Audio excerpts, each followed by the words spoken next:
মেঘ বলতে আপত্তি কি? বেশ, বলতে পারি। ছাদের উপর মেঘ দাঁড়াতো ফুল পিসিমার বাড়ি। গ্রীষ্ম ছুটি চলছে তখন। তখন মানে কবে? আমার যদি 14, মেঘের 16-17 হবে। ছাদ থেকে হাতছানি দিত, ক্যারাম খেলবি? আয়। সারা দুপুর কাহা তক আর ক্যারাম খেলা যায়? সেই জন্যেই জোচ্চুরি হয়। হ্যাঁ, জোচ্চুরি হতো। আমার যদি 14, মেঘের 15-16 মতো। ঘুরিয়ে দিতে জানতো খেলা শক্ত ঘুঁটি পেলে।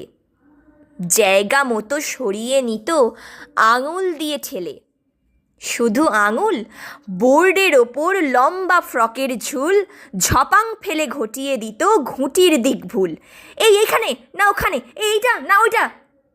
ঝাঁপিয়ে পড়ে ছিনিয়ে নিল ঘুঁটির বাক্সটা। ঘুঁটিরও সেই প্রথম মরণ। প্রথম মরা মানে বুঝবে শুধু তারাই যারা ক্যারাম খেলা জানে। চলেও গেল কদিন পরে, মেঘ যেমন যায়। কাঠফাটা রোদ দাঁড়িয়ে পড়ল মেঘের জায়গায়। খেলা শেখাও, খেলা শেখাও। হাপিত্যেশ কাক কলসিতে ঠোঁট ডুবিয়েছিল। জল তো পুড়ে খাক।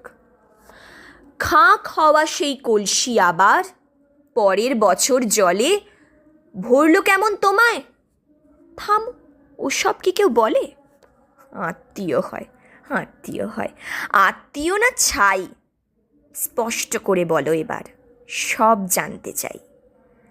2-3 ক্লাসের বয়স বেশি, গ্রীষ্ম ছুটি হলে। ঘুরেও গেছে 2-3 বছর, এই জানে সকলে। আজকে দগ্ধ গ্রীষ্ম আমার, তোমায় বলতে পারি। মেঘ দেখতাম ছাদের ঘরে, ফুল পিসিমার বাড়ি।